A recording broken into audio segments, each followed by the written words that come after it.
Salut à tous. Dans la vidéo d'aujourd'hui, nous allons voir des supports universels pour viseur point rouge sur pistolet. Je vais vous expliquer les bases et vous montrer aussi comment les adapter au type d'empreinte que vous préférez. La plupart des dispositifs du marché utiliseront probablement l'une de ces empreintes, mais elles peuvent apparaître sous un autre nom, notamment chez les marques moins connues. Je vous recommande donc de vérifier la compatibilité sur notre site, car il est très probable que votre viseur soit compatible avec l'un de ces supports universels. Nous mettons régulièrement à jour notre base de données de compatibilité, cela vaut donc la peine de la consulter. Je vais utiliser des supports de Tony System et Outer Impact pour vous montrer quelques différences que vous pourriez rencontrer selon les marques.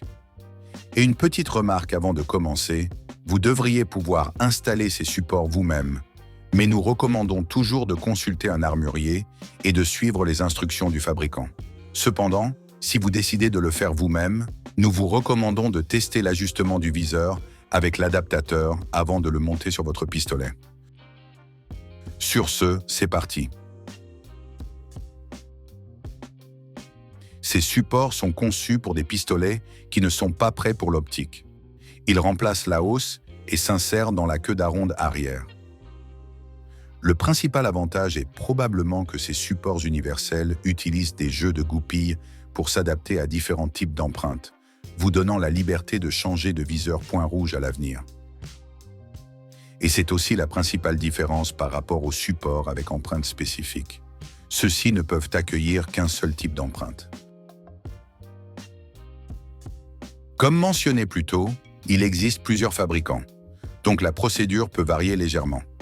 Mais le principe de base reste toujours le même. La première étape, et probablement la plus importante, est de vérifier la compatibilité entre votre viseur et le support avant de l'installer sur votre pistolet. La meilleure façon de le faire est de configurer l'empreinte souhaitée sur le support et de tester l'ajustement de votre viseur. Je vais vous montrer comment configurer l'empreinte Trigicon RMR, qui est largement utilisée par différents fabricants. Holosun, par exemple, utilise cette empreinte sur ses modèles 407C, 507C et bien d'autres. Même si je vais utiliser l'empreinte Trigicon, le processus est exactement le même pour les autres empreintes aussi. Tony System fournit un tableau de compatibilité avec un schéma au verso. Trouvez votre viseur dans le tableau et utilisez les goupilles correspondantes. Dans notre cas, nous utiliserons les goupilles marquées de la lettre I. Nous allons maintenant vérifier où placer les goupilles en nous référant au schéma. Elles vont ici à l'avant, donc nous les plaçons à cet endroit. Je recommande d'utiliser une pince pour cela. Assurez-vous également que les goupilles sont bien en place et non de travers. Ces goupilles ont des tolérances assez serrées, il faudra donc un peu de patience pour les insérer correctement.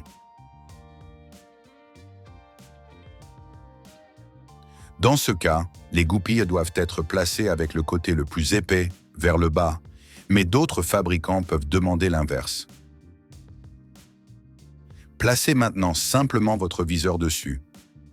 Il doit s'aligner avec les trous de vis indiqués par le numéro 4 sur le schéma. Vissez légèrement et vérifiez soigneusement que tout s'ajuste correctement. Une fois la compatibilité vérifiée, retirez le viseur, les goupilles et les vis de la queue d'aronde. Ensuite, vous pouvez procéder à l'installation du support sur la culasse de votre arme. Assurez-vous que votre arme est vide et démontez-la sommairement. Si vous n'avez pas d'outil spécial pour maintenir la culasse, vous pouvez utiliser un morceau de cuir ou de caoutchouc dans un étau. Serrez fermement la culasse, mais attention à ne pas l'endommager. Desserrez les vis de la hausse et utilisez un chasse-goupille pour la faire sortir. Assurez-vous simplement que la hausse puisse tomber sans risque. Nettoyez la queue d'aronde avec votre huile pour arme et essuyez l'excédent. Ensuite, cela dépend du type de support que vous avez. Si vous avez un modèle similaire à celui de Tony System, assurez-vous d'avoir retiré les vis de fixation. Alignez-le ensuite correctement avec la queue d'aronde. Vous pouvez maintenant l'insérer délicatement à l'aide de votre chasse-goupille. Assurez-vous que le support soit bien centré et appliquez un peu de frein filet moyen avant de serrer les vis de fixation.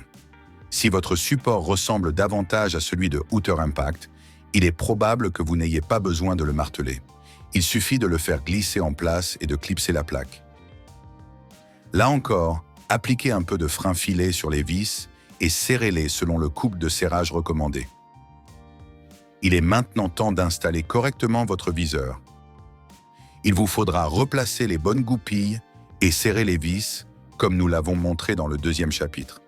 Avant de serrer les vis, appliquez un peu de frein filet et serrez-les ensuite selon les spécifications. La même procédure s'applique à la plupart des autres supports et viseurs. Seuls les marquages et les références changent. C'est tout pour la vidéo d'aujourd'hui. J'espère qu'elle vous a été utile. Abonnez-vous pour plus de contenu et à la prochaine fois.